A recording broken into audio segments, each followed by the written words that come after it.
avoir des pertes, mais souvent, elles peuvent être en rapport à une infection, notamment une infection cervico-vaginale. Donc, on a de façon naturelle des leucorrhées physiologiques, mais ces leucorrhées physiologiques diffèrent des leucorrhées en rapport avec une infection cervico-vaginale. Donc, c'est une infection, ces infections sont devenues fréquentes vu la libération des mœurs. On voit beaucoup plus de femmes qui souffrent de ces infections vaginales.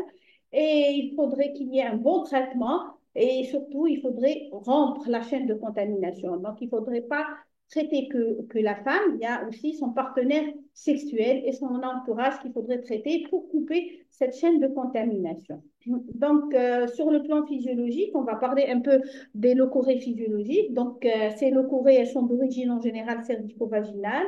C'est de la glaire cervicale ou des desquamations vaginales. En fait, c'est de la glaire cervicale. Donc, cette glaire, elle est sécrétée en général par le col.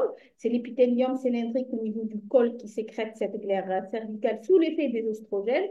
Donc, vous voyez très bien que chez la femme ménopausée, il n'y a plus d'ovules, donc il n'y a plus d'oestrogènes. Donc, elle n'aura pas ces sécrétions, donc cette glaire cervicale qui permet d'humidifier le vagin. Donc, c'est pour cela qu'elle a des dyspareunies, c'est des douleurs au moment des rapports sexuels. Donc, ces sécrétions vaginales qui proviennent, on va dire, du col sont abondantes au moment de l'ovulation. C'est normal parce que c'est le pic des oestrogènes pour permettre la fécondation, le passage des spermatozoïdes à travers la glaire cervicale.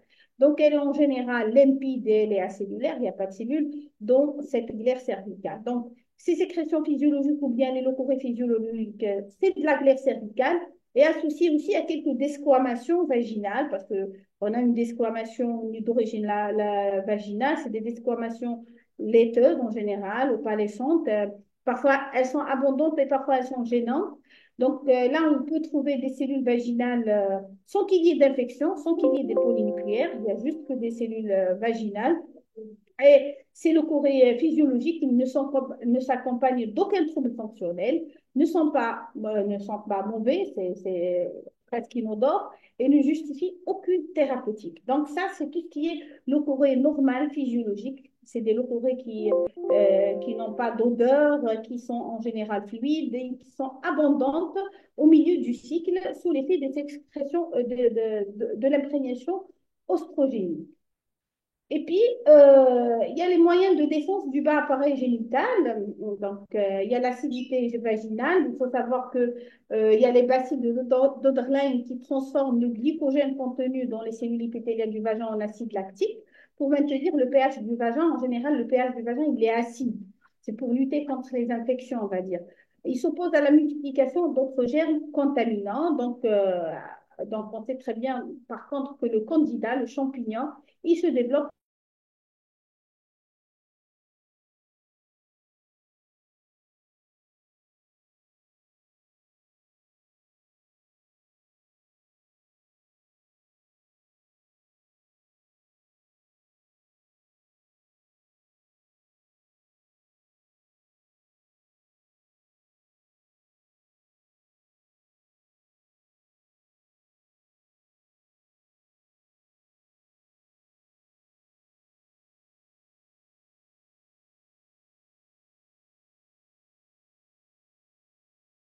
Recording in cervicales progress. qui ont des propriétés antibactériennes. Et vous avez aussi la disposition anatomique du vagin, qui est une cavité de 8 cm qui est protégée. Il y a plusieurs plis, replis au niveau du vagin. Il y a les lèvres et tout ça, qui constituent aussi des barrières antimicrobiennes. Tout ça, c'est pour lutter contre les infections. L'organisme se protège grâce à son acidité vaginale, grâce à cette glaire cervicale qui est riche en immunoglobuline et grâce à ses enzymes et la disposition anatomique du vagin. Donc, quels sont les facteurs qui peuvent favoriser les infections? Quand est-ce qu'elles peuvent survenir ces infections malgré, on va dire, les moyens protecteurs qu'on a au niveau du vagin? Par exemple, le climat hormonal, c'est-à-dire les hormones, la grossesse. Donc, la grossesse, il y a l'hyperacidité qui favorise l'éclosion des mycoses. Au moment de la grossesse, l'acidité vaginale, elle augmente. Donc, on aura plus, on a dit, les champignons préfèrent tout ce qui est acide, donc ils vont se développer. Donc, la contraception aussi, qui favorise aussi la survenue des mycoses, la pilule à climat oestrogénique, plus pour les mycoses, et pour les progestatifs, c'est la multiplication d'autres germes. Donc, les traitements hormonaux, que ce soit progestatifs ou oestrogéniques, ça favorise aussi les infections. Donc, la ménopause et la petite fille, on a dit pour la ménopause, il n'y a pas assez d'oestrogène, donc il n'y a pas assez de glaire cervicale qui est un moyen de défense. C'est pour cela qu'il y a plus de risques d'infection chez les femmes ménopausées. Donc, c'est le climat hormonal qui favorise en fait ces infections, notamment la grossesse, la pilule oestroprogestative et la ménopause. Donc, les habitudes aussi de la femme, donc c'est l'utilisation, par exemple, des toilettes intimes fréquentes, des antiseptiques locaux, c'est déconseillé, donc les antiseptiques locaux. Donc, l'utilisation de certains savons pour la toilette, les tampons vaginaux, le port de linge imperméable à l'air favorisant la macération des mycoses, tout ce qui est synthétique, on va dire, ça favorise les mycoses. Donc, c'est très important dans les habitudes de la femme parce que parfois, on pense qu'on fait du bien parce qu'on utilise des antiseptiques tout le temps. La femme, elle vous dit, elle se lave plusieurs fois, elle utilise du savon spécial pour ça. Mais en fait, le fait de trop nettoyer, ça élimine les moyens de défense de l'organisme locaux, c'est-à-dire ça altère l'activité vaginale, ça élimine la glaire qui est normale. Donc, ça va favoriser les infections. Donc, ce qui est conseillé, c'est de faire une toilette intime, on va dire une toilette en utilisant un antiseptique local une fois par jour. Ce n'est pas plusieurs fois, mais une fois par jour. Par exemple, le soir, il faut bien se laver avec un savon et bien assécher. Et pour tout ce qui est port de linge, donc c'est clair, il faudrait préférer, on va dire, tout ce qui est coton, qui est lavé au savon de Marseille. Donc, on revient au basique, on va dire. C'est du savon de Marseille et on le laisse sécher à l'air libre pour éviter tout ça. Donc, ce n'est pas toujours évident, on va dire. Donc, le terrain, donc après les habitudes de la femme, on a le terrain, le diabète. On sait que le diabète, c'est un terrain d'immunodépression, donc ça va favoriser des infections. Les femmes diabétiques posent beaucoup de problèmes d'infection vulvovaginale, les sujets immunodéprimés,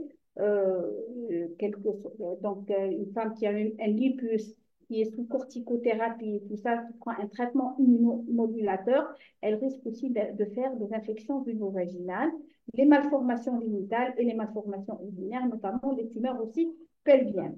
Il y a aussi les causes iatrogènes qui favorisent ces infections. C'est la prise de corticoïdes, parce que les corticoïdes, c'est comme des immunosuppresseurs, ça altère l'immunité de l'organisme, donc les immunosuppresseurs notamment, et les antibiotiques. Donc, s'il n'y a pas, on sait très bien que les antibiotiques, on a des germes physiologiques au niveau de la flore vaginale. Si on utilise des antibiotiques, trop d'antibiotiques, on risque d'altérer la flore vaginale présente normalement de façon physiologique dans le vagin.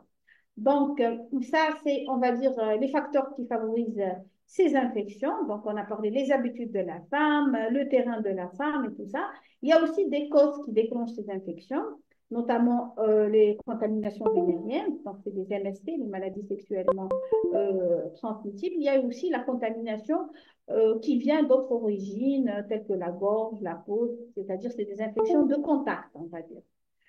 Donc, les germes pathogènes, donc quels sont les germes responsables de ces vulvovaginites ou de ces infections cervico-vaginales? Donc, en général, c'est des MST, c'est des maladies sexuellement transmissibles. Donc, c'est l'homme qui contamine la femme et vice-versa. Donc, on a beaucoup plus, c'est le gonocoque, on a le trichomonase, on a les lévures, l'herpès simplex, et on a le chlamydia trachomatis, donc le dernier chlamydia trachomatis. Donc, en général, les infections sont asymptomatiques, elle ne ressent rien, mais ça donne plus tard des adhérences très importantes responsables d'infertilité. Donc, en fait, c'est un symptôme qui paraît, on va dire, banal, mais parfois on a des complications lointaines qui sont graves, notamment l'infertilité, notamment les adhérences au niveau du pelvis, qui sont en rapport avec ces infections qui sont mal traitées ou pas du tout traitées. Donc, les agents ne déterminant pas de lésions spécifiques, donc c'est les agents, on va dire, opportunistes, c'est le staph, le strepto, le proteus.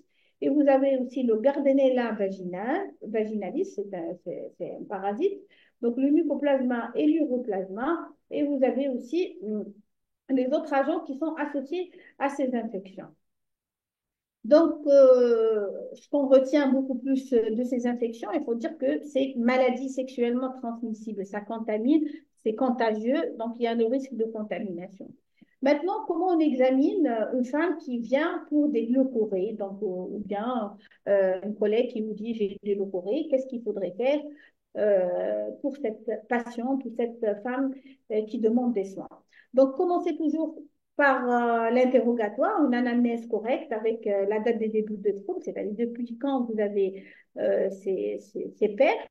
Donc, les caractéristiques de ces pertes, c'est-à-dire l'odeur, est-ce que ça sent mauvais, est-ce que c'est abondant, est-ce que c'est toute la journée, est-ce que c'est pendant tout le cycle ou lors d'une période particulière du cycle, par exemple avant les règles.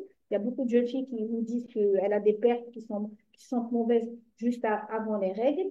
Donc, les signes aussi associés, tels que par exemple, ça s'accompagne, c'est des pertes accompagnées de prurite vulvaire. Donc là, on pense plus à un champignon.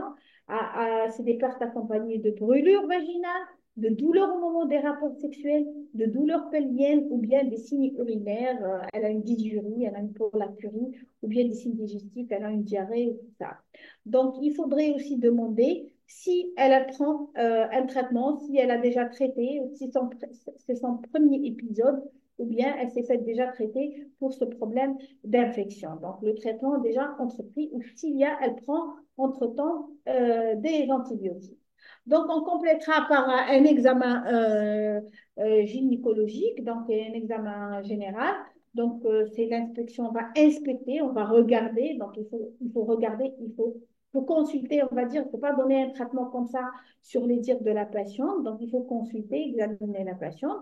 Donc, c'est l'inspection de la région vulvo-périnéale, la peau, les muqueuses. Qu'est-ce qu'on cherche en fait? Qu'est-ce qu'on regarde? On cherche une congestion des œdèmes qu'on voit, donc des lésions de grattage, un écoulement urétral. Donc, on va essayer de voir s'il y a un écoulement urétral ou non. Donc, et puis, après l'inspection, vous avez l'examen au spéculum. Donc, on va mettre un spéculum et on va voir les caractéristiques de l'écoulement. C'est-à-dire, on va observer le col, on va voir la nature de cet écoulement. Et puis, vous avez, au moment de l'examen, on doit préciser s'il y a un ectropion. Donc, c'est quoi l'ectropion? Donc, c'est l'extravasation, on va dire, de l'endocole sur l'exocole. C'est l'endocole qui sort et ça favorise les infections. Et on va voir l'état de la glaire. On va voir directement c'est le corée. Donc, on complétera après l'examen spéculant par un toucher vaginal.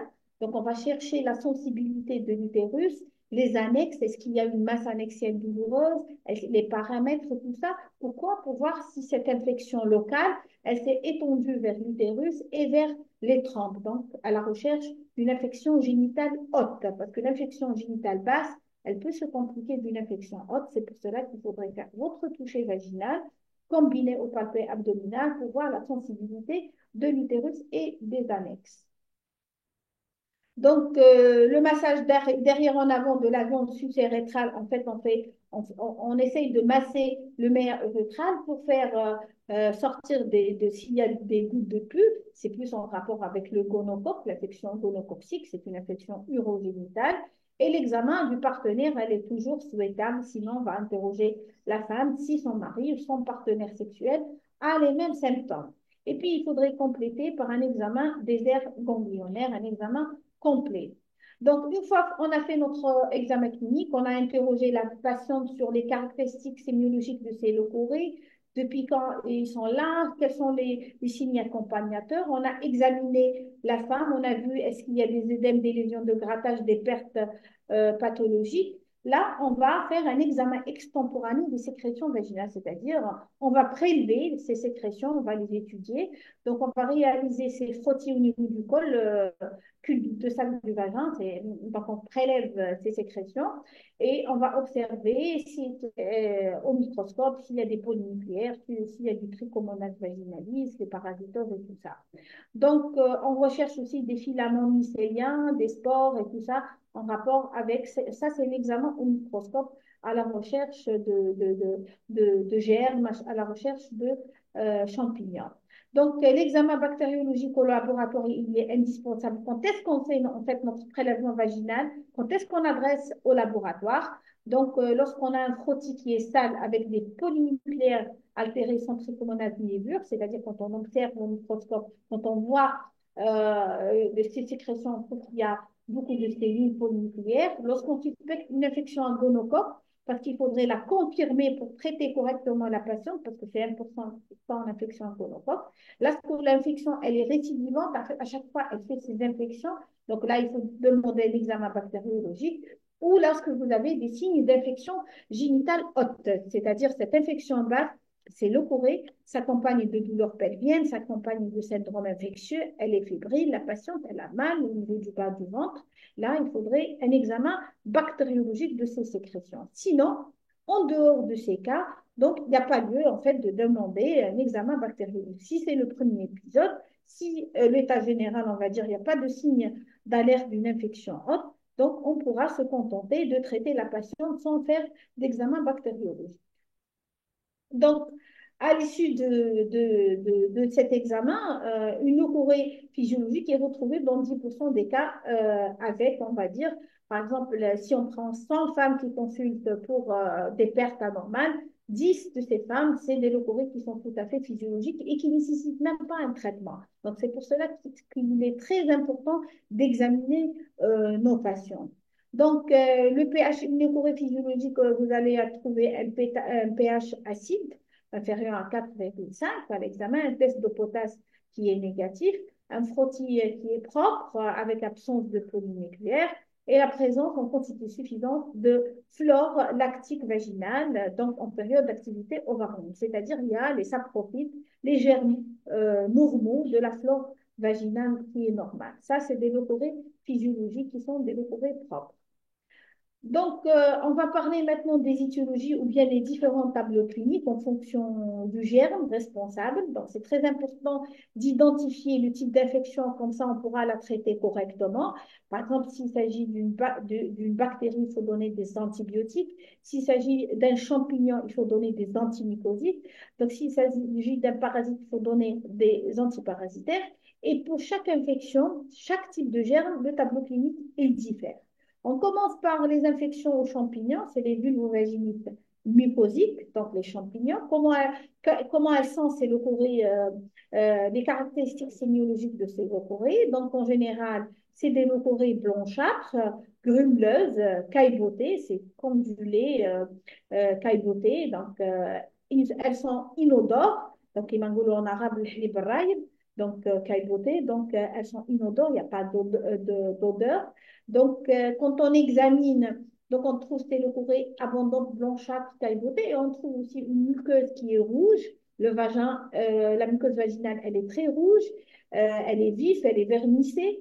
Elle est associée souvent à un prurit vulvaire, ça gratte beaucoup. Donc, le pH, il est acide. On a dit que les champignons aiment le pH acide, se développent normalement dans le pH acide.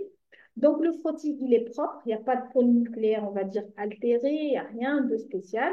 Le test potasse, là, quand on met du potassium à 5%, on examine, on trouve les filaments mycéliens et les spores, c'est les champignons, on les trouve au test de potasse. Et là, la culture au milieu de Saburo, c'est les champignons. Donc, ça permet de confirmer le diagnostic de cette infection mycosique. Donc, le traitement, il faudrait détruire les mycoses à l'aide d'un antifongique par voie locale. Donc, on a beaucoup d'antifongiques sur le marché, donc il faudrait utiliser par voie locale. Il faudrait alcaliniser le milieu vaginal. On a dit que ces germes, ces champignons aiment le milieu acide, donc pendant cette période d'infection, on va essayer de les soumettre à un milieu alcalin pour détruire ces champignons. Donc, on peut utiliser, par exemple, je peux citer quelques médicaments, tels que le Saforel, il a un pH alcalin. Le traitement antifongique, vous avez beaucoup de traitements antifongiques, le gynopévaril, en fait, il y a beaucoup de gammes thérapeutiques sur le marché. Il faudrait surtout ne pas oublier de traiter le partenaire, parce que ça ne sert à rien de traiter la femme si on ne traite pas le mari, parce que là, c'est un cercle vicieux, même si on la traite, elle va avoir un rapport avec son mari et elle va encore être recontaminée. Donc, il faudrait traiter aussi correctement le partenaire. Après les mycoses, donc je pense que c'est clair pour les mycoses, donc il n'y a pas de question. On va enchaîner avec le deuxième tableau clinique, c'est le trichomonase, l'infection au trichomonase vaginalis. C'est une maladie sexuellement transmissible, donc il y a une contamination sexuelle dans ce germe. Donc le leucorrhée, c'est des leucorrhées verdâtres, spumeuses, voire hémorragiques, donc c'est des pertes verdâtres, donc on le voit très bien avec le trichomonase vaginalis. Donc, l'odeur, elle est fade, on dit comme, elle est très fade, la muqueuse, elle est très rouge, et ça s'accompagne de douleurs, de dyspareunie, de spotting post-coïtal et de dysurie. Le pH, il est normal, on va dire. Le frottis, il est complètement sale. Donc, c'est un parasite, on va dire, qui donne des pertes verdâtres. L'odeur, elle est vraiment fade et ça donne des douleurs. Donc, il faudrait traiter, si on a fait des pertes vertes, par un antiparasitaire qui est par exemple le flagyl. Il faudrait aussi acidifier le milieu vaginal et traiter bien sûr le partenaire parce qu'on a dit c'est une MST. Donc là, vous voyez très bien que c'est en fonction du germe qu'on a le tableau clinique et qu'on pourra traiter sans même faire le prélèvement bactériologique. Après, vous avez les vaginoses bactériennes. Les bactéries, c'est des leucorrhées blanchâtres, très fluides, elles sont abondantes. Là, il y a l'odeur, ça sent mauvais, c'est malodorant. Il n'y a pas vraiment de signes inflammatoires locaux. Ça peut être aussi, ces infections bactériennes peuvent être asymptomatiques dans un tiers des cas. Et parfois, elles sont associées à des saignements, à des douleurs au moment de la miction. Le pH, il est acide et le frottis, il est en général sale. C'est plein de polynucléaires. Je fais des bactéries avec des polynucléaires. Et on fait le sniff test qui est positif, qui est en rapport avec la sécrétion de ces bactéries. L'examen bactériologique est culture de cellules et le traitement, on va donner en fonction de l'antibiogramme. Là, quand on a dit tout à l'heure, quand est-ce qu'on fait le prélèvement vaginal, c'est lorsqu'on a un frottis sale. Donc, quand on voit à l'œil nu, on voit que, ou bien au microscope, que c'est sale. Donc, il y a beaucoup de polynucléaires. Donc, il faudrait là faire une étude bactériologique pour déterminer la bactérie et la sensibilité, l'antibiotique qu'il faut en fonction de l'antibiogramme. Donc, on traite en fonction de l'antibiogramme si on a une infection bactérienne. Après les infections bactériennes qui sentent mauvais, donc on va passer au gonocoque. Donc le gonocoque, c'est très important, le gonocoque. C'est une maladie sexuellement transmissible aussi. Donc la particularité du gonocoque, c'est des pertes jaunâtres, c'est jaune, c'est purulent, donc c'est du pus, c'est des jaunes. Il n'y a pas vraiment d'odeur et en général associé à une atteinte du col, des glandes, tout est inflammé. Donc on peut avoir une atteinte asymptomatique dans un tiers des cas. Le frottis, il est toujours négatif, plutôt, le frottis, il est sale. Et le sniff test, là, ça diffère par rapport aux bactéries, on va dire, banales. Ici, le gonocoque, le sniff test, en fait, le sniff test, c'est la détermination, on va dire, du type de bactérie qui est négatif. Et le diagnostic direct, c'est l'examen au microscope qui voit directement le gonocoque qui est diplocoque à gramme négatif et après culture. Donc, le traitement, c'est un traitement en minutes. On peut utiliser de la pénicilline, de la thrombocycline. Là, on n'a pas la thrombocycline. Et on peut aussi utiliser l'érythromycine. Donc, ce qu'on donne habituellement, c'est de la pénicilline. Alors, vous avez, je pense qu'on a fait la tour de la question, mais on a un cas clinique quand même pour essayer de fixer les données. Donc, Est-ce qu'on ne voit pas d'abord les questions? bon, on va les questions, d'accord. OK. Non, c'est une proposition, hein. C'est vous l'enseignante, c'est pas moi. Non, il n'y a pas de souci. Le temps de mettre le CACNIC, on va voir les questions, c'est mieux. Donc, on va voir les questions. Il y a des Juste questions. moi, je voudrais savoir, est-ce que l'examen clinique est dans notre esprit quand on commence à examiner la femme? Est-ce qu'on réfléchit de la même manière quand il s'agit d'une jeune fille ou d'une dame? C'est-à-dire Oui, une gestationnelle qui a déjà... oui, d'accord. Alors, oui, justement, c'est une bonne question. Lorsqu'on a, en général, une jeune fille, donc, quand on examine, c'est clair, donc, quel que soit, il faudrait examiner parce qu'on a tendance, quand il s'agit d'une jeune fille, on essaye de ne pas examiner la fille, on donne un traitement et tout ça, elle nous explique ce qu'elle a, on donne un traitement. Mais vaut mieux examiner, voir la nature. On a dit tout à l'heure que c'est en fonction de ces leucorrhées qu'on a le tableau clinique et qu'on pourra déterminer le germe et traiter en fonction du germe. Donc, lorsqu'on est devant une fille, on va dire, qui n'a pas de rapport sexuel ou qui n'est pas mariée, là, mais il faudrait examiner normalement, voir, on va dire, l'état de la vulve, parce que on peut voir aussi les leucorrhées qui coulent, et là, on peut déterminer la nature de ces leucorrhées et la traiter. Donc, c'est sûr qu'on ne va pas mettre un spéculant, qu'on ne va pas faire notre toucher vaginal, mais quand même, on va voir l'état de la muqueuse vulvaire et aussi le type de leucorrhée.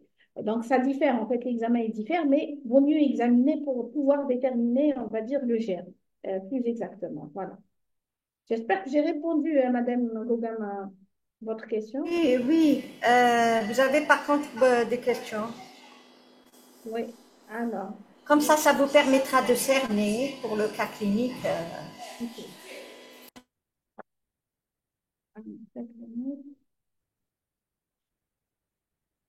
Vous arrivez à lire? Les questions, je vais lire une seconde. Alors, attendez, les questions, je reviens sur les questions. Il y a on va descendre, on commence par en bas. On Alors, va faire débat. traitement des infections à gonocoque. Alors, comment on traite une infection à gonocoque? OK. Alors, pour les infections à gonocoque, on donne de la pénicilline. Donc, il faudrait donner de la pénicilline. On pourra donner aussi de l'amoxicilline. On pourra donner l'amoxicilline à raison d'un gramme 2 fois par jour. Donc, c'est un traitement par voie parentérale. Donc, c'est par voie orale. Il faudrait aussi traiter le mari. D'accord? Il ne faut pas oublier de traiter le mari. Donc, il y a une allergie, on pourra donner aussi des macrolides, on pourra donner de l'érythromycine aussi. On peut donner de l'érythromycine en cas d'infection à gonocoque. Donc, la femme ménopausée, oui, la femme ménopausée, on a dit, il y a une question sur la femme ménopausée. On a dit que la femme ménopausée, il n'y a pas assez de sécrétion, donc elle est sujette à faire des infections. Il faudrait aussi traiter ces infections. Maintenant, si vous parlez, on va dire, du fait qu'il n'y a pas assez de sécrétion physiologique, parfois on donne des ovules à base d'oestrogène pour améliorer, on va dire, la qualité du vagin et tout ça, surtout si elle a des rapports sexuels, qu'elle est gênée au moment des rapports sexuels. On peut s'aider par des traitements locaux, on va dire, par des oestrogènes de façon locale. Donc c'est ce qu'on donne chez le diabétique.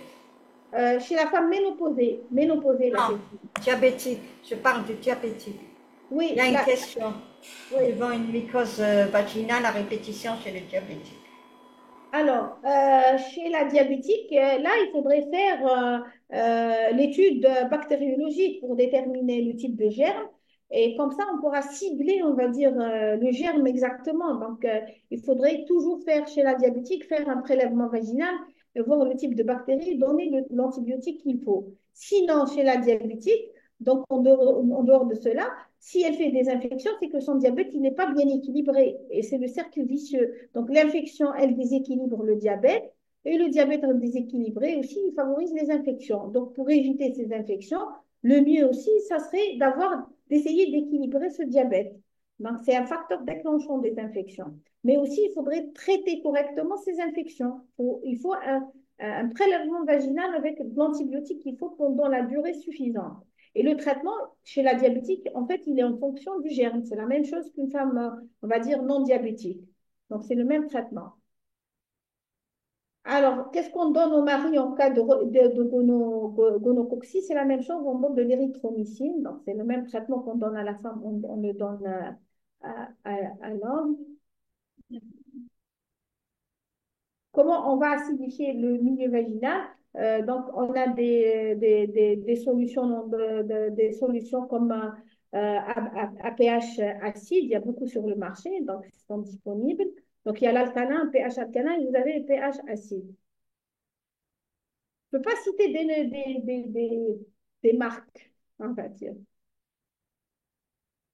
Alors, les gonococcies sont oui, les gonococcies, c'est des infections à déclaration obligatoire. Donc, on va pas déclencher une enquête épidémiologique. Il y a une question sur ça. Mais on va dire que on doit déclarer ces infections et rechercher ces infections chez le partenaire surtout. Chez le partenaire, il faudrait chercher cette infection. Alors, repère de frottis post-traitement. Donc là, il y a une question sur le frottis. Donc, si on a une infection au frottis, donc c'est au prélèvement vaginal en fait, c'est pas un frottis. Donc, est-ce qu'on refait après traitement? Non, on ne refait pas en fait le prélèvement. C'est pas comme le CBU, lorsqu'il y a des infections urinaires, on vérifie c'est toujours là ou non. Dans les infections vulvo-vaginales, donc si on a fait un prélèvement vaginal et ça révèle une infection, on la traite et on n'est pas obligé de refaire un autre prélèvement pour confirmation, on va dire, de l'efficacité de notre traitement. Il n'y a pas lieu de redemander encore un bilan de contrôle après. Alors, certains médecins demandent le frottis pour des infections génitales urinaires. Oui, justement, les gens ils confondent. Donc, c'est pas un frottis, c'est un prélèvement vaginal. Le frottis, c'est autre chose. Le frottis, c'est pour les lésions précancéreuses du col utérin. C'est, on va dire, prélever les cellules du col pour voir s'il y a des cellules précancéreuses. Donc, c'est pas pour les germes, c'est plus pour les cellules, on va dire, précancéreuses du col. Par contre, le prélèvement vaginal, on va prélever la glaire cervicale et on va chercher au niveau de cette glaire s'il y a des bactéries, s'il y a des polynucléaires et tout ça. C'est pas la même chose du tout. Donc, il faudrait préciser, est-ce que c'est un frottis ou bien un prélèvement vaginal? Oui, les gens confondent parfois. Alors, une jeune fille non mariée qui présente des mycoses récidivantes, même après traitement féroce pendant 4 mois, difficilement sans... Donc, une jeune fille, bon, là, c'est les infections récidivantes, malgré le traitement. Donc, pour ces jeunes filles, donc on a dit que la jeune fille aussi, elle est sujette à faire beaucoup d'infections parce que c'est les variations hormonales. Donc, il faudrait aussi les règles hygiéniques, c'est-à-dire les toilettes, ça veut dire le linge aussi du coton. Et il faudrait laver aussi au savon, on va dire savon de Marseille. Et il faut aussi sécher à l'air libre. Il faudrait aussi que les conditions soient favorables. Et puis, il faudrait aussi demander, cette jeune fille qui fait beaucoup d'infections, une glycémie pour voir s'il y a peut-être un terrain de diabète ou tout ça. Il faut chercher en fait le facteur qui est toujours là, qui favorise ces infections. D'accord? C'est pas le problème, c'est pas le traitement. Le problème, quel est le facteur déclencheur de ces infections qui persistent, qui reviennent à chaque fois.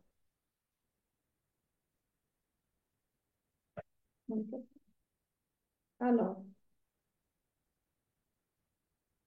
on va aller. Quand vous parlez de la période, je suis, Oui, je suis de médecin, j'ai une patiente qui vient me voir pour des leucorrhées et je peux faire l'examen bactérien. Donc, moi, entre-temps, je suis dans une région éloignée, je ne suis pas devant vous. Est-ce que je traite cette patiente? Est-ce que j'entame mon traitement? La femme souffre. Est-ce que oui. je fais l'examen? Oui. Lorsqu'on a une femme qui a un tableau, on a dit que pour faire le prélèvement vaginal et attendre, on peut faire notre prélèvement tout de suite et commencer le traitement. On n'attend pas le résultat, on va dire. Et après, on peut Est-ce que c'est le médecin généraliste lui-même qui fait le prélèvement? oui, il peut faire lui-même le prélèvement. La femme elle-même, elle peut faire le prélèvement vaginal. C'est comme le coton-tige. Donc, elle va D'accord. prélever au niveau du cul de sac. Donc, c'est le médecin généraliste, la sage-femme, la femme elle-même, elle peut faire son prélèvement vaginal. Mais il y a des indications du prélèvement vaginal. C'est pas chez toutes les femmes, on va faire ces prélèvements. On a dit tout à l'heure, on réserve ces prélèvements vaginaux chez les femmes qui font des infections à répétition.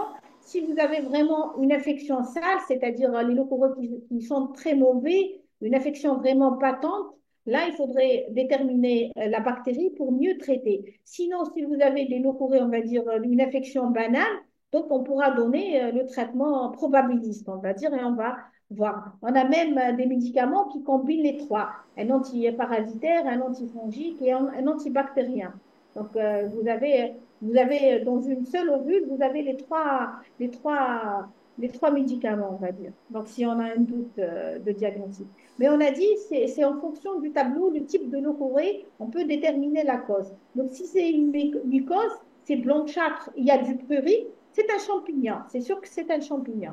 Donc, si c'est blanc, des pertes blanchâtres importantes, épaisses, avec un prurit important et c'est de la rougeur, c'est un champignon. Il faudrait donner un antifongique. Il y en a de toutes les marques, un antifongique. Il faut alcaliniser le vagin, c'est-à-dire donner du savon alcalin, parce que les mycoses aiment l'acidité, donc il faut mettre un milieu, favoriser un milieu alcalin, et on peut traiter l'infection mycosique. Maintenant, s'il y a des pertes verdâtres, c'est autre chose, c'est un parasite. Il faut donner un antiparasitaire, c'est le flagine.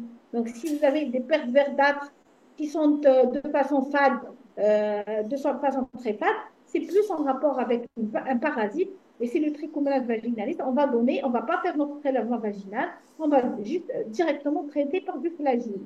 Et si on a une infection bactérienne, c'est-à-dire des pertes, on va dire, blanchâtres qui sont mauvais, donc là, c'est plus une bactérie, mais là, quand il s'agit de bactéries, faudrait mieux faire un prélèvement vaginal. Elle fait son prélèvement, entre-temps, elle fait son ovule. Donc, juste, elle envoie le prélèvement et elle commence son traitement. Elle n'attend pas le résultat parce qu'on perd du temps, en fait. Exactement. Et maintenant, ça dépend où est-ce qu'elle est la femme. Elle ne peut pas se permettre de faire à chaque infection un prélèvement vaginal. Donc, ce n'est pas une indication. Le prélèvement, il a ses indications, on va dire. Voilà. Donc on observe, il y a l'odeur, il y a L'odeur, la consistance, la couleur. La voilà, couleur, il faut la couleur, exactement. En fait, en matière de leucorrhée, on doit regarder. On doit regarder, on doit voir la couleur de ces leucorrhées, l'odeur, les signes accompagnateurs. Est-ce qu'il y a un prurit? Il n'y a pas de prurit. Donc, c'est en fonction de ça qu'on traite. On n'est pas obligé de faire un prélèvement vaginal pour toutes les femmes. En fait. Vous voulez continuer ou on passe au cas clinique et vous reprenez après les questions? Oui, oui, je vais passer au cas clinique. Une seconde. Alors, on va chercher un cas clinique.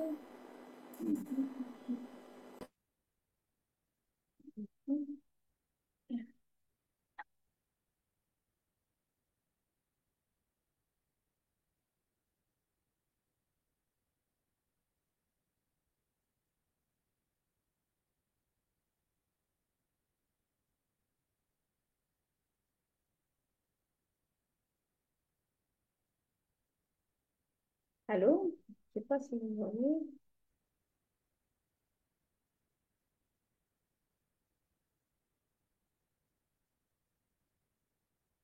C'est Allô? bon, c'est C'est bon. bon? Donc, on va essayer de faire un cas clinique, comme ça, on va fixer les informations. Donc, essayez de répondre, s'il vous plaît. Alors, on va commencer. Donc, vous avez Madame Khadija, âgée de 35 ans. Donc, elle est enceinte, grossesse de 7 mois. Elle est diabétique, c'est du diabète chronique sous insuline. Elle est obèse et elle consulte pour des pertes vaginales depuis 2 jours. Donc, là, vous voyez qu'il y a beaucoup de facteurs de risque d'infection vaginale. Donc, elle vient vous voir pour des pertes vaginales qui la dérangent depuis 2 jours. Donc, alors, de quoi peut-il s'agir? Est-ce que c'est normal? Est-ce qu'on peut dire, elle vient consulter, on peut lui dire de revenir, de lui donner un rendez-vous un peu tard, après une semaine, ou bien est-ce qu'on est obligé de la voir parce qu'on suspecte quelque chose? Voilà. Je vais dire les réponses. Donc, cette jeune femme de 35 ans qui est enceinte, qui est diabétique, qui est obèse, qui est sous insuline et qui vient vous voir pour des infections. Donc, on doit examiner la malade, très bien, et la conduite à tenir de faire un prélèvement, d'éliminer la menace par toucher vaginal, oui. Donc, il y a plusieurs facteurs de risque qu'il faut examiner. Très bien.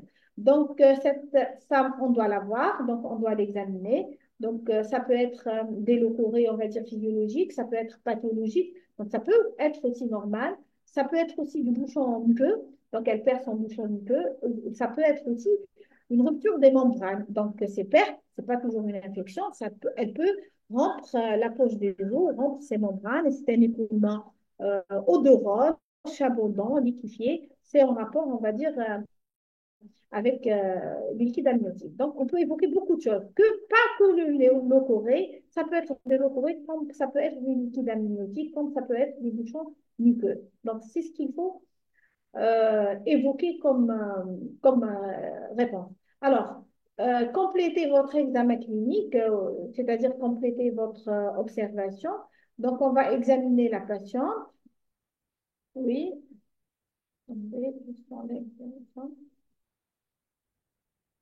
Donc, on va examiner les antécédents. On va compléter notre examen clinique. Donc, les antécédents, c'est mère diabétique, père hypertendu. Donc, je donne les antécédents de cette patiente. Elle est diabétique depuis 12 ans sous insuline, mais qui est mal suivie. Donc, elle a des pneumopathies aiguës bactériennes traitées par des antibiotiques pendant 21 jours le mois passé. Donc, je ne sais pas si vous arrivez à faire le lien entre cette pneumopathie et cette infection vaginale, on va dire. Dans ses antécédents chirurgicaux, elle a eu une appendicectomie à l'âge de 15 ans. Elle a eu ses règles à l'âge de 13 ans avec un cycle irrégulier. Donc, elle a eu 3 avortements précoces et le même tableau actuel 2 fois durant cette année. Donc, elle souffre en fait des infections à répétition. Elle fait beaucoup d'infections. Durant l'année, elle est à son 3e tableau clinique. Donc, sur le plan obstétrical, c'est une G5P1, c'est-à-dire qu'elle a eu 5 grossesses, 3 avortements, donc 3 avortements, un accouchement par voie basse d'un gros enfant de 4 kilos par forceps, et la grossesse actuelle, qui est une grossesse de 6 mois. Alors, on va donner les caractéristiques sémiologiques de ces pertes. Donc, elle nous dit que c'est des pertes peu abondantes, elles sont blanchâtres, épaisses, grumeleuses et parfois nauséabondes. C'est des pertes qui sont associées à une prurite intense, elles se grattent beaucoup avec des douleurs au moment des rapports sexuels. Son mari, il souffre de balanite à répétition, lui-même il fait beaucoup d'infections. Et vous mettez votre spéculant. Parce que même elle est enceinte, une femme enceinte, il faut savoir examiner et mettre un spéculant. On l'a dit plusieurs fois, il ne faut pas oublier de voir le col, parce que si on n'écarte pas les parois du vagin, on ne va pas voir le col et on peut passer à côté de beaucoup de choses. Donc, vous avez ça à l'examen en spéculant. Donc, on va compléter l'examen clinique. Donc, la patiente, elle est en bon état général, elle est apéritique, elle n'a pas de fièvre, donc c'est très important. L'abdomen, il est bien, elle a une hauteur utérine à 28 cm. Le périnée, le siège d'une éruption rouge, malignité avec des lésions de grattage à différents niveaux, une bulle qui est rouge et qui est œdémaciée. Donc, au spéculum, c'est le vagin qui est tapissé par l'endroit par un enduit blanchâtre, cailloté, dégageant une odeur de plâtre frais, le col normal, le tarnier négatif. Le tarnier, c'est-à-dire on appuie sur l'utérus pour voir s'il y a du liquide qui sort à travers le col. C'est en rapport avec la rupture prématurée des membranes. Le toucher, il était très douloureux et le col, il est fermé. Pas de douleur à la mobilisation de l'utérus, ni au niveau du cul-de-sac. Pas de masse latéro-utérine. Quel diagnostic suspectez-vous et justifié? J'ai donné beaucoup d'informations normalement. Donc, on a dit c'est une multipare, elle est diabétique, il y a du diabète dans la famille, elle est diabétique depuis 12 ans, elle est sous insuline. Donc, elle a fait déjà 3 avortements précoces. Maintenant, elle est à sa 5e grossesse, grossesse de 6 mois. Et cette grossesse, déjà, au cours de la grossesse, elle a déjà fait 2 tableaux cliniques d'affection. Donc, elle a fait 2 tableaux d'affection vaginale. Le mari aussi, il souffre d'infection à répétition. Donc, on a mis le spéculum, on a vu les caractéristiques sémiologiques de ces leucorrhées qui sont blanchâtres, abondantes et qui s'accompagnent de prurite intense. Dans quel diagnostic suspectez-vous et justifiez? Donc, je vais lire rapidement les réponses. Alors, dyspareunie et phage, candida albicans. Vous voyez, c'est un champignon, candidose, mycose bactérienne, c'est la même chose. Candidose, candidose, très bien. Antibiotiques éliminent la flore vaginale. Très bien. Donc voilà, j'ai fait tout à l'heure une remarque par rapport à la pneumopathie. C'est nos antibiotiques qu'elle a pris pendant 3 semaines. Ces antibiotiques altèrent la flore vaginale, déséquilibrent la flore vaginale, ce qui favorise les infections. Une femme qui prend beaucoup d'antibiotiques, ça peut déséquilibrer la flore bactérienne vaginale, ça favorise les infections. Très bien. Il y a des bonnes réponses, il n'y a que des bonnes réponses. Très bien. Donc, le diagnostic, c'est la candidose génitale récurrente, parce que c'est récurrente, elle est à son troisième épisode au cours de l'année.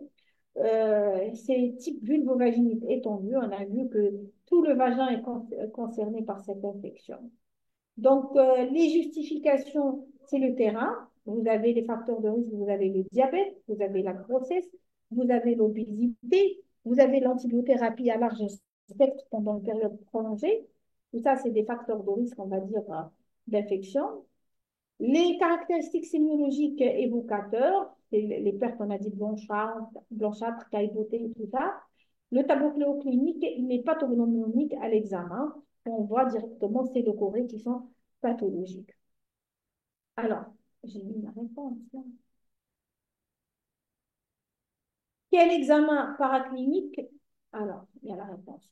Donc, quel examen paraclinique demandez-vous pour confirmer le diagnostic et quel résultat attendez-vous? À quel résultat vous attendez? En fait, vous voyez très bien que chez cette femme, on ne va pas la traiter comme ça. Il faudrait faire un prélèvement vaginal parce qu'elle est à son troisième épisode d'infection. Donc, il faudrait savoir déterminer avec exactitude le germe. Donc, il est obligatoire de faire un prélèvement vaginal chez cette femme qui a beaucoup de facteurs de risque. Donc, on fait un prélèvement vaginal avec un fungigramme, c'est-à-dire l'étude de fongique. Comme on voit avec les bactéries, l'étude de l'antibiogramme, ici, c'est le fungigramme. Donc, le résultat, c'est la présence de filaments mycéliens et de spores à l'examen direct. Donc, c'est un champignon, c'est une mycose à Candida albicans après culture en milieu de Saboro. C'est un milieu spécifique pour déterminer le Candida albicans. Le prélèvement vaginalement systématique devant un premier épisode, donc on l'a dit tout à l'heure, ce n'est pas nécessaire de faire un prélèvement lorsqu'il s'agit d'un premier épisode du même tableau patent. L'objectif dans ce cas est d'orienter la conduite thérapeutique, la résistance au traitement. Alors, qu'est-ce que vous donnez comme traitement?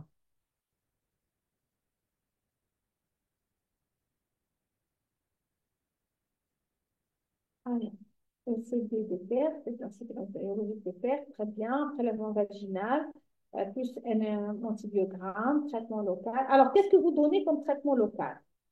Donc, vous avez déterminé que c'est une mycose. Et qu'est-ce qu'on donne?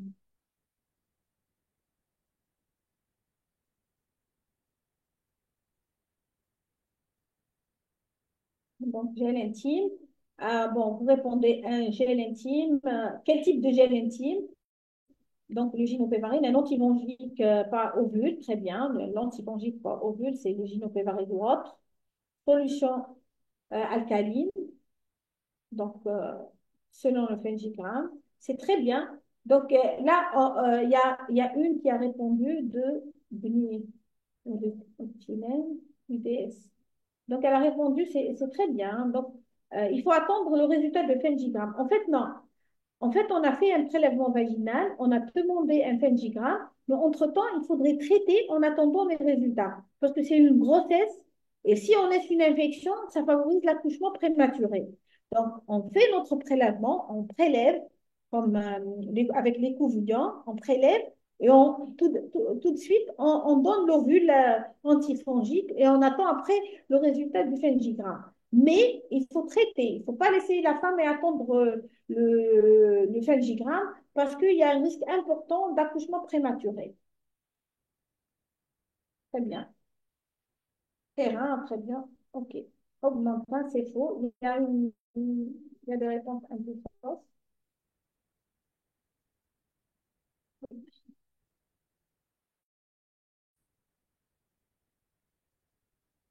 Donc, très bien. Donc, on tient un corticoïde. OK, il y a aussi il y a de bonnes réponses. Il ne faut pas oublier de traiter le conjoint. Il faut alcaliniser le milieu vaginal, donner une solution alcaline, de gel intime alcalin, et puis donner un antifongique tel que le gynopervaril ou autre chose. Alors, on va voir les réponses. Donc, un antifongique local, l'éconazole, du gynopervaril, le pévaril et tout ça. Donc, les mesures associées, douche vaginale, alcalinisation, il faut bien nettoyer. Donc, renforcer la flore pour permettre la régénération de la muqueuse. Prévention de l'accouchement prématuré. Traitement du partenaire et traitement oral après la grossesse si récidive. Donc, donner de l'éconazole, fluconazole, euconazole par voie systémique pour ces infections mucosiques à répétition après la grossesse. Et l'ordonnance type, vous voyez là sur le tableau, sur la slide, vous avez du gynopévaril ovieux à 150, un ovule par semaine, c'est à libération prolongée. Vous avez une lotion, c'est le pévaril avec pH alcalin, avec 2 fois par jour, le mélagine aussi. Et il faut traiter ou prévenir la menace par l'utrogestan. S'il y a beaucoup de prurite, on peut donner de la colpotrophine crème, mais on l'utilise à l'extérieur, et du gynophilius pour permettre la régénération de la flore vaginale et de la sphère vaginale. Là, c'est l'ordonnance type dans ce tableau d'infection. Voilà. On va voir les questions.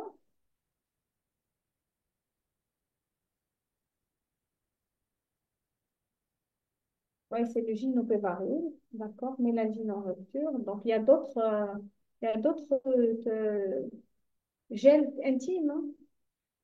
La colpotrophine, non? Merci pour cette. Je pense il était intéressant le cas clinique. C'est notre pratique quotidienne, on va dire. Les femmes enceintes, diabétiques, qui souffrent de perte, c'est tout ça.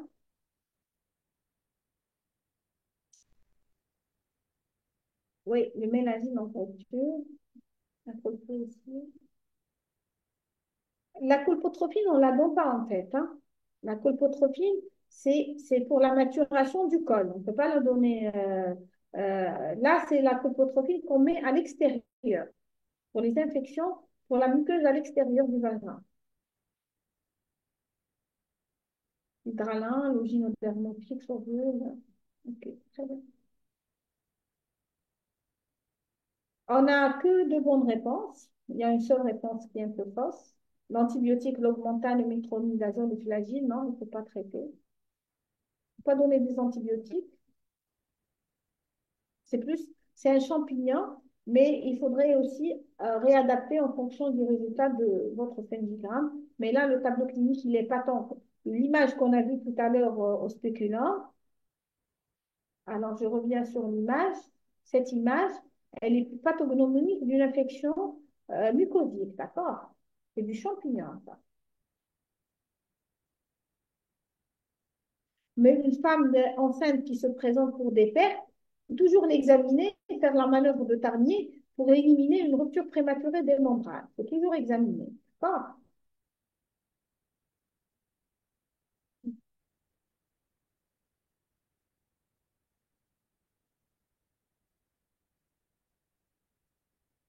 Alors, normalement, on a fini. J'espère que c'était bénéfique. La technique, alors veuillez nous donner la technique du prélèvement vaginal. On dit qu'il est auto-examen. Moi, je pense que votre confère le spéculant en place, puis refait des pattes. Alors, le prélèvement vaginal, qu'est-ce qu'il faut faire? Il faut mettre un spéculant et il faut prélever avec un écouvillon. C'est un écouvillon. On va prélever au niveau du cul de sac vaginal. Au niveau du cul de sac vaginal. On va prélever les pertes, on va les mettre et les envoyer au labo. Maintenant, si une femme, elle est chez elle et elle ne peut pas aller consulter, ne peut pas voir un médecin tout de suite, elle peut elle-même faire ce prélèvement vaginal, il n'y a pas de souci. Elle introduit les couvillons à l'intérieur, elle le fait tourner, elle met dans le flacon et elle ferme. On peut le faire soi-même. Mais le mieux, c'est de le faire chez le médecin, on va dire, chez la sage-femme, le médecin. Donc, c'est très facile. Il suffit de mettre un spéculant et de prélever les pertes. Chez les jeunes filles, bien sûr, on ne va pas mettre un spéculant, on va prélever à l'extérieur, les pertes à l'extérieur du vagin, au niveau du méa.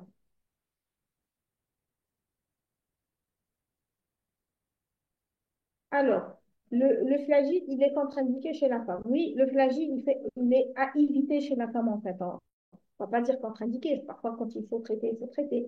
Mais il est à éviter chez la femme enceinte. On ne donne pas du flagide. Mais là, c'est une infection phalgique. C'est de la mycose. On ne va pas donner de la flagide. Ce n'est pas une infection parasitaire.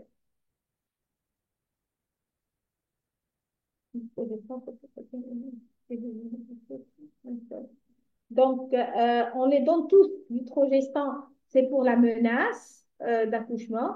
La colpotrophine, c'est pour la régénération à l'extérieur du vagin. Et le gynophilus aussi, c'est la même chose. Donc, on les donne tous. On va dire c'est l'ordonnance type, d'accord?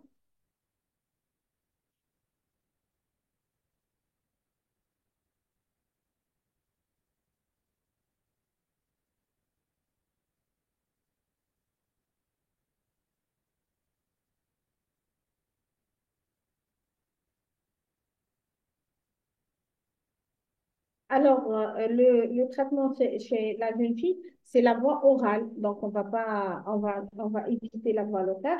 Donc, c'est la toilette, bien sûr, on va nettoyer avec une solution, une lotion, par exemple le Pévaril, crème et tout ça, pour le prurite et tout ça. On donne du mélagine en flacon. Et puis, on va traiter par voie orale, d'accord? Un antifongique par voie orale. La femme allaitante, il n'y a pas de problème. Donc, elle peut faire l'ovule antifongique, il n'y a pas de souci, comme la femme enceinte. Alors, de rien, il y a qui nous disent merci, c'est intéressant. Traitement du conjoint. Le conjoint, il prend aussi l'antiparasitaire par voie orale. La femme qui allaite, elle peut faire les ovules, il n'y a pas de problème. L'ovule antifongique, la femme qui allaite, elle peut le mettre, il n'y a pas de problème. Alors, il y en a qui demandent la présentation. Le Povidex, c'est de la bétadine. On ne donne pas de Povidex. Le Povidex, c'est plus dans les épisiotomies et tout ça. C'est comme la bétadine pour la muqueuse. D'accord? Pas de Povidex. Le délai maximum entre le prélèvement et la lecture, il faut acheminer rapidement votre prélèvement au niveau du laboratoire parce qu'il risque qu'il y ait une pilulation microbienne. Alors, je ne sais pas, Madame Dougan, si elle est là. Il y a des gens qui demandent l'enregistrement, la présentation. Moi, je suis là, c'est vous qui voyez, avec un petit cadran en bas, Oui, au-dessous de la discussion, c'est écrit fichier. Là, vous pouvez leur envoyer la communication. il n'y a pas de souci. On peut l'envoyer. Essayez de le faire. Même c'est d'hier, hein, de toute façon. Je vais envoyer toutes les présentations. Il n'y a pas de problème. À part ça, à part présenter à part avoir les présentations, profitez de l'occasion, profitez Ouais. de la présence du professeur. Parce que sincèrement, il y a beaucoup de... On est tous touchés par ce sujet. On est toutes touchés par ce sujet. Justement. Parfois, sans rien du tout, quand on est fatigué. Mhm. C'est vrai que c'est indolore, sans odeur, sans la faim, mais quand on est fatigué des fois, il y a ce facteur. Les pertes, oui. Mhm. En fait, on a dit que c'est des pertes, il y a une influence hormonale. Et quand on est fatigué, il y a les hormones aussi qui sont là, qui sont... Voilà, exactement. Donc, tout ce qui est hormonal, la femme, elle est compliquée, en fait, hein. Donc, Enfin, dites-moi, s'il y a une atteinte hypophysaire ou est-ce que on oui, a toujours oui. vous accompagné de ce genre de signes, de perte de... Justement, c'est une bonne question, lorsqu'on a une atteinte hypophysaire, c'est-à-dire on a l'axe qui ne marche pas, un adénome hypophysaire où il n'y a pas d'FSH-LH, il n'y a pas de sécrétion, il n'y aura pas d'oestrogène. Donc, au contraire, on n'aura pas de sécrétion. C'est des femmes qui n'ont pas de sécrétion, c'est comme la ménopause. Donc, c'est l'inverse, on va dire. Il n'y a pas assez de sécrétion et ça donne de l'infertilité et tout ça. Parce qu'en fait, la glaire cervicale, elle protège la flore vaginale, elle protège l'organisme, mais aussi elle facilite la fécondation, le transport des spermatozoïdes et tout ça. Donc, si on n'a pas de glaire, c'est aussi anormal, c'est pathologique et ça donne des problèmes. Donc, si on a des problèmes au niveau du cerveau, des adénomes hypophysaires et tout ça, ça peut retentir aussi sur la glaire cervicale. C'est comme l'aménorrhée. C'est la même chose. Alors, il y a une question aussi intéressante. Une patiente qui a un dispositif intra-utérin et elle présente une infection.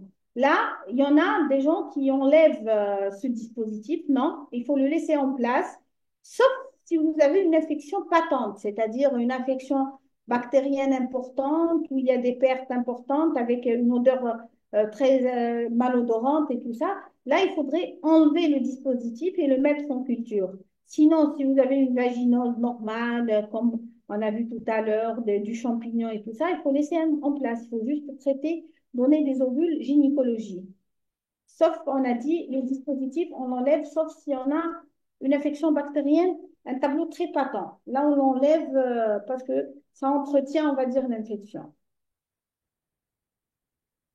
Une jeune fille qui vient de devenir pubère et qui vous fait décorer, déjà l'aspect psychologique de la puberté, vous dit cet effet. Oui, C'est vrai, la question, elle est intéressante. Quelle est l'ordonnance type d'une oui. jeune fille? Alors, là, en fait, la jeune fille, il faudrait savoir aussi, parce que la jeune fille, la jeune adolescente, elle va se plaindre, elle va pas supporter ses pertes, malgré parfois, justement, vous dites l'ordonnance type dans la question, mais en fait, il faudrait aussi identifier s'il s'agit de pertes physiologiques ou pathologiques, parce que pour elle, c'est pas normal qu'elle ait des pertes, alors que c'est physiologique, c'est son axe qui commence à fonctionner, elle commence à avoir des sécrétions, elle commence à avoir de la glaire. Donc, c'est pour cela que le plus souvent, c'est normal d'avoir cette glaire. Il ne faut pas traiter, justement. Mais lorsque cette glaire, elle est sale, elle est infectée, c'est là qu'il faudrait traiter. Et là, c'est la même chose. On traite en fonction du germe. C'est la même chose. Donc, si c'est bactérien, on donne des antibiotiques. Si c'est un champignon, on donne de l'éconazole par voie orale, donc elle ne peut pas utiliser les ovules. Si c'est un parasite, on donne un antiparasitaire du flagelle par voie orale. Donc, c'est le même principe pour le traitement, c'est en fonction du germe, sauf là, on va utiliser la voie orale. Mais le plus important, c'est de déterminer est-ce que c'est physiologique ou pas physiologique. Il faudrait examiner ses pertes, examiner la jeune fille, on va dire. Parce que Quand vous c'est dites c'est pathologique, ça veut dire qu'elle passe toujours par un bilan? Non, je veux dire que ces pertes, le plus souvent ces jeunes filles, c'est des pertes qui sont normales, mais c'est la fille qui supporte pas. C'est une première fois, c'est une découverte. Donc pour elle, c'est pas normal d'avoir ces pertes. Pour elle, c'est sale, ces pertes, comment ça Ah, peut d'accord. s'arrêter. Alors que le plus souvent, c'est normal. Mais ces pertes, quand elles deviennent, on va dire, jaunâtres, verdâtres, caillebottées, blanchâtres, là, c'est un germe. Il faut examiner la jeune fille. Il n'y a pas, on va dire, d'ordonnance type. L'ordonnance type, on a vu tout à l'heure, c'est en fonction du germe. Si c'est blanc, c'est un champignon, c'est par voie orale, on donne un antifongique. Si c'est vert, c'est un parasite, on donne du flagelle par voie orale. Si c'est bactérien, c'est sale, c'est malodorant, donc il faut faire un prélèvement vaginal pour faire un antibiogramme et déterminer quel type de germe. Donc, en fonction, on va dire, du germe. Mais en général, il faut faire la part des choses, chez une jeune fille, parce que le plus souvent, c'est physiologique. Il ne faut pas traiter, on va dire. Le plus souvent, c'est physiologique. Donc, il faut toujours examiner avant de donner un traitement. Donc, même si la fille, elle vient pour un traitement, parce que le problème chez nous, c'est quoi? Si elle vient, elle doit sortir avec une ordonnance. Non, ce n'est pas toujours le cas. Elle peut venir, on l'examine, on trouve que c'est des locaux physiologiques, on va lui expliquer c'est quoi et c'est tout. Elle rentre sans ordonnance. Maintenant, si on trouve que c'est pathologique, là, on va lui prescrire un traitement qu'il faut. D'accord? C'est ça. Alors, une minute, le temps pour une infection. Donc, une infection, il y a une question. Une infection évoluant mal sous traitement bien mené, peut-on penser à une infection haute? En fait, une infection haute, elle a son tableau clinique, l'infection haute, parce que si on traite mal une infection basse, elle peut évoluer vers l'infection génitale haute. Et dans l'infection génitale haute, il y a la simple, il y a la compliquée. Compliquée, c'est-à-dire elle a des complications, du pus, des collections purulentes et tout ça. Mais l'infection haute, en général, ça s'accompagne de douleurs pelviennes. Elle a un peu mal, vague, et elle a un tableau infectieux, c'est-à-dire un fébricule, un peu de fièvre. Et tout ça, c'est les symptômes, on va dire, d'infection haute avec associés à ces leucorrhées. Donc, quand on a ce tableau clinique associé, là, on pourra dire qu'il y a une infection génitale haute associée à ces pertes par voie basse. Alors, il y a le frottis, il y a une question sur le frottis. Si le frottis cervico-vaginal, alors, si le frottis inflammatoire, son germe bien défini, est-ce que contraire? Alors, le frottis, on a dit, c'est pour les lésions précancéreuses du corps. Donc, si vous avez un frottis inflammatoire, euh, son germe, c'est-à-dire il faut donner un antiseptique, pas d'antibiotique ou un antifongique. Il faut donner de la colchicine, par exemple, juste un anti-inflammatoire. Le streptocoque non pathogène peut causer l'avortement. Oui, le streptocoque, on va dire, le bêta-streptocoque beaucoup plus, le streptocoque bêta-hémolytique, qu'on appelle comme ça, il est responsable de ce qu'on appelle la vaginose bactérienne. Et cette infection qu'on appelle la vaginose bactérienne, elle donne des avortements et surtout, elle donne de l'RPM chez la femme enceinte, la rupture prématurée des membranes et l'accouchement prématuré. Donc, ailleurs, à l'étranger, en France, ils font un prélèvement vaginal systématique au 6e mois de la grossesse à la recherche du streptocoque bêta-hémolytique, à la recherche d'une vaginose bactérienne parce que c'est souvent asymptomatique et ça donne un accouchement prématuré. Voilà. C'est la question sur le streptocoque. C'est plus chez la femme enceinte qui fait une menace ou bien qui fait une RPM. Souvent, ce germe, cette bactérie est impliquée dans, dans ce tableau clinique. Alors, tiens. Alors, le chlamydia, comment faire vu asymptomatique? Oui, le chlamydia trachomatis, le problème, c'est le tableau clinique, il est asymptomatique, c'est pas évident, mais le problème, on découvre ça plus tard, après quelques années. La femme, elle se traite pour une infertilité, et quand on fait notre célioscopie, on retrouve les adhérences qui sont typiques au niveau, surtout au niveau du pelvis, au niveau aussi du foie.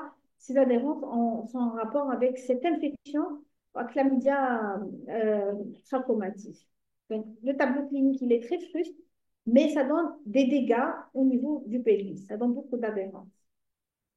Donc, comment faire un diagnostic? En fait, on ne peut pas faire de diagnostic parce que c'est asymptomatique le plus souvent. Le chlamydia, c'est souvent asymptomatique.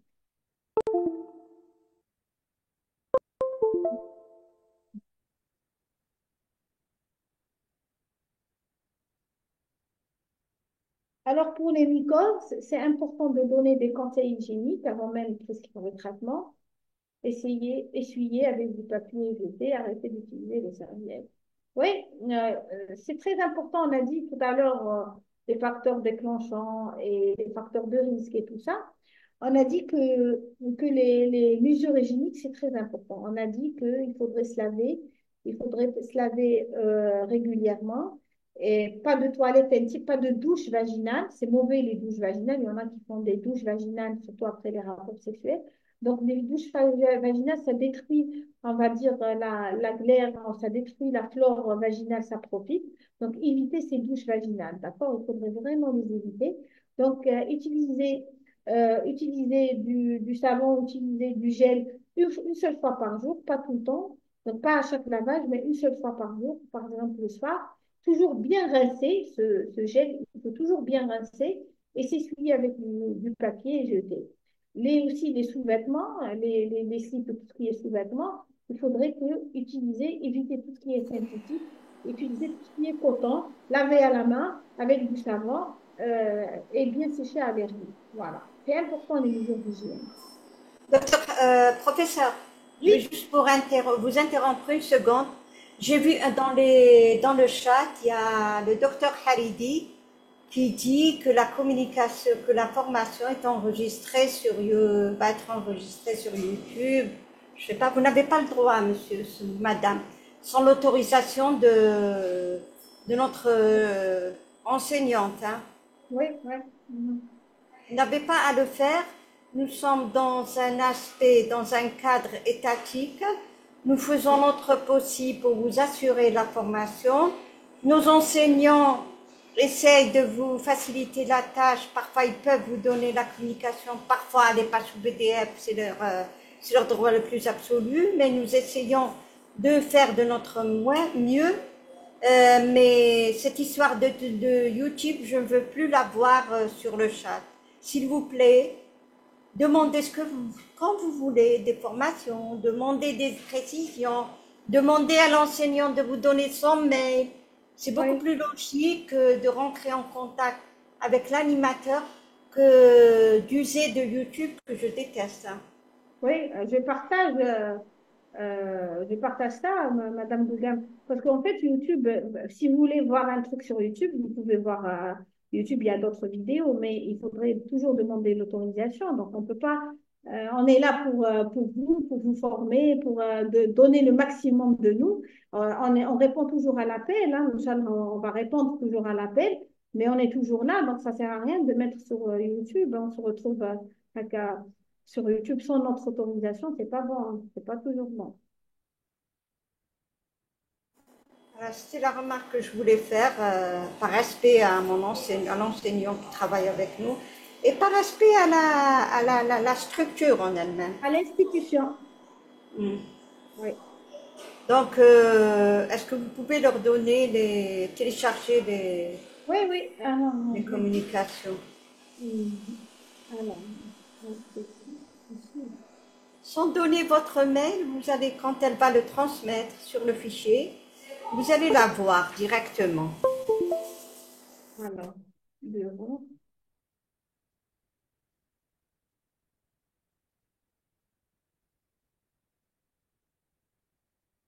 Vous avez celle d'hier, Tanit, si vous pouvez. Hein. Oui, saignement fonctionnel.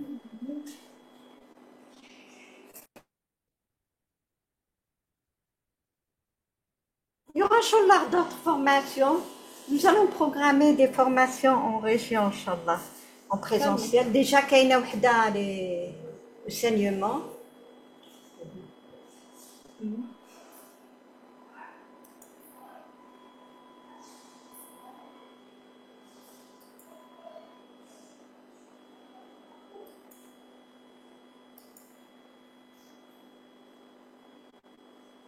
Télécharger comme moi. Vous cliquez et vous téléchargez. Alors, document.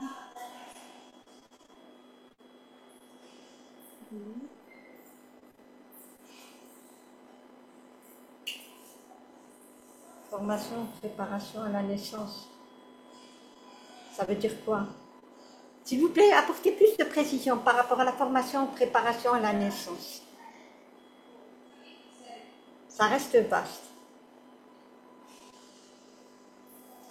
La conférence docteur vous est envoyée comme tout le monde. Moi, je l'ai prise. Hein. Ah oui, il n'y a pas de souci. La deuxième, par contre, allez le correr. Il reste juste à aller le correr. Je suis en train de...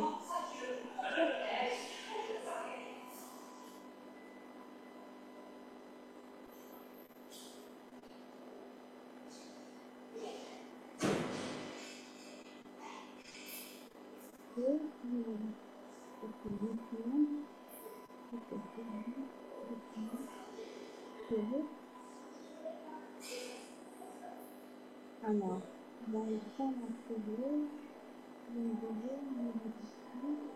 voilà.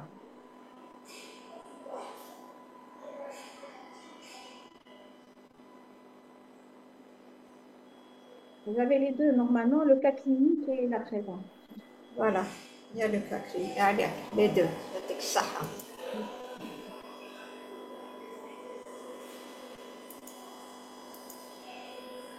Je vous demande, c'est pour quand la prochaine formation, Madame Dougan? C'est demain. Demain. Demain. Demain, ça sera comment on appelle ça? L'endométriose. L'endométriose, Son nom est large.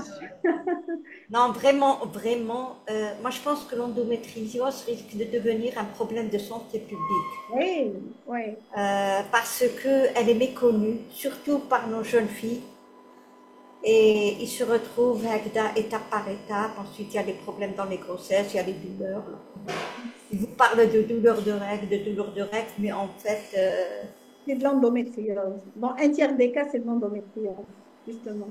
Mais en fait, c'est les jeunes filles qui souffrent de ça. Et aussi, c'est les médecins qui passent à côté aussi du diagnostic parce qu'on a tendance à banaliser ces dysménorrhées, on va dire.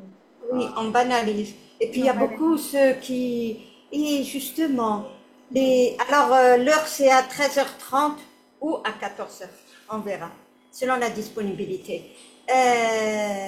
Par rapport aux jeunes filles qui ont des troubles de règles, alors ils les ont pendant, justement, c'est l'inconscience. Ils les ont par exemple pendant 2 mois, par exemple Ramadan, ils les ont plus, ils sont Oui. tous contents, je n'ai rien eu. Mais est-ce que ça ne devrait pas, le médecin généraliste, est-ce qu'il ne devrait pas attirer l'attention de cette personne par des conseils, par, je ne sais pas, une approche qui nous permet de régler ce genre de... Parce qu'après, un beau jour, elle décide de se marier, elle vous dit, je vais prendre la pilule, là, je ne suis pas régularisée avec mes... Justement, justement, le médecin généraliste, c'est la pierre angulaire dans ça, hein, parce que le premier contact, surtout les jeunes filles, elles vont pas voir le gynécologue en général, elles veulent pas. Le gynécologue pour eux, c'est l'examen gynécologique et tout ça. Oui, Donc, c'est là. elles ont tendance à partir voir un interniste, un médecin généraliste, donc elles évitent les gynécos. Et là, c'est tout le rôle de la formation, on va dire, du médecin. Le médecin, on va dire, généraliste, qui est le premier recours normalement. C'est comme le système anglais, c'est le premier recours. Là, et là, c'est lui qui fait le tri, on va dire. Là, elle souffre de dysménorrhée. En fait, un interrogatoire minutieux permet d'orienter vers l'étiologie, hein. Donc, le type de dysménorrhée, depuis quand, est-ce qu'il y a eu de l'absentéisme, elle ne va pas à l'école, au moment où lorsqu'elle a ses règles, et ça traîne depuis, on va dire, l'adolescence, depuis les premières règles. Donc, à partir de cela, le tableau, on va dire, l'interrogatoire, parce que l'examen clinique, en fait, on ne trouve rien. Donc, c'est l'interrogatoire qui est vraiment minutieux. On prend notre temps pour interroger la jeune fille ou la jeune femme. Et là, on pourra dire il s'agit d'endométriose ou non. Et la confirmation, après, ça sera tout ce qui est échographie, tout ce qui est IRM, tout ce qui est même parfois sémioscopie. Il faudrait savoir aussi que c'est une maladie chronique. C'est comme le diabète qu'on ne pourra jamais traiter, hein. Donc, il faut une prise en charge psychologique parce que c'est pas comme, je sais pas, c'est pas comme les leucorrhées, une infection qu'on traite et c'est bon. Là, l'endométriose, c'est comme le diabète, c'est une maladie chronique. Ça persiste, elle va avoir ça toute sa vie. Et le problème, c'est le retentissement non seulement sur la fertilité, si elle désire une grossesse, c'est le retentissement, c'est la douleur, c'est la femme qui souffre de douleur. Tout le temps, bon, c'est pas toutes les femmes qui ont de l'endométriose ont de la douleur, mais le premier symptôme, c'est la douleur. Elle a des douleurs tout le temps. Elle a les douleurs au moment des rapports sexuels, elle a des douleurs au moment des règles, elle a des douleurs au moment de la défécation. Tout le temps, elle souffre de douleur à cause de ces adhérences. Donc, il faudrait vraiment une prise en charge multidisciplinaire, intégrer les psychologues, intégrer. C'est pas toujours évident avec. Il y a même maintenant, il y a des associations sur Oui, l'endométriose, notamment à oui. Alger. Il y a des associations qui activent sur Ici à l'endométriose. Alger, ici en Algérie? Oui, à Alger, oui.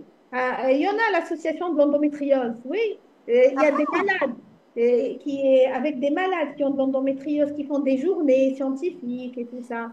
Sur Alger, hein, sur Alger, j'ai assisté une fois avec M. Benel Gouche, le gynécologue. Donc, Ah, d'accord. euh, mais, Hmm. mais, euh, mais c'est une association de malades, hein. C'est de malades qui ont de l'endométriose. C'est une association. Ils font des tournées partout. Ils sont venus à Constantine et tout ça. Donc, c'est plus une maladie taboue, on va dire. Parce qu'avant, Oui, c'était exactement. une maladie J'espère que taboue. demain, si on vous a préparé aujourd'hui, c'est pour que demain, il y ait un meilleur débat et que Inch'Allah. vous-même, vous soyez partie prenante de la présentation du professeur. Inch'Allah. Pour ce qui est de l'idée, c'est le même. C'est le même. Fonctionne avec le même idée. Ne vous inquiétez pas. Idée, code, c'est le même. Quoi encore? L'heure, c'est 13h30, Madame Bougan. 13h30 si vous voulez, 14h, 14h. Non, non, non, 13h30, c'est bon, ok. حلوين les communications تاعك خفاف. Aïe, يخلصوا بالخف. aïe, ok. Non, parce que l'après-midi, c'est pas évident comme la Oui, matinée. c'est pas évident. Il y a ceux qui vont chercher leurs enfants, il y a ceux qui là. Oui, Donc libérer ça les gens. crée un peu à la circulation, là, tout. Oui, Donc on essaye à tout prix, genre, j'avais peur, je vous le cache pas au début de les faire l'après-midi, mais alhamdoulilah, bon, quand finalement, même. ça va. On Non, n'a ça pas va, été très lourd. il nous reste celle de demain, ensuite, Inch'Allah, Inch'Allah, avec Damen, on essaiera de faire le Après. présentiel. Normalement, au mois de juin, on fait le présentiel, Ouais. Inch'Allah. Oui, Inch'Allah. Elle était Inch'Allah. là hier, on a fait une soutenance de thèse, on était ensemble déjà. Ah bon? Oui, elle était avec moi. D'ailleurs, elle m'a dit, vous êtes avec Madame Bougaouta, oui. Euh, Ah, on était conviés. C'est une dame qui bosse beaucoup. Oui, oui. Masha'Allah. Masha'Allah. Inch'Allah. Masha'Allah, يسحب عنابة. مرحبا بكم نديروا لا فورماسيون على النبي ان شاء الله مرحبا بكم. Inch'Allah. Non, Inch'Allah, il y aura, moi je pense au régional. Oui, Pour faire bénéficier, il y aura l'équipe de la région, même vous, vous avez vos occupations, l'équipe oui, de la région Est qui oui, s'occupera de nos éléments de l'Est, du centre, qu'ils soient sage-femme ou médecin, les oui, deux, les même deux. le gynéco. Oui, Le centre et l'Est, et on verra pour le Sud comment les dispatcher, centre, oui. Ouest et Est, et on verra. Et on va vous libérer. Merci. Toute question peut-être mettre mise de côté pour demain. Inch'Allah. Merci à vous, Merci, merci merci à vous. professeur. Bon À demain, courage. Inch'Allah. À demain. Inch'Allah. Au revoir. Au revoir. Au revoir. Au revoir.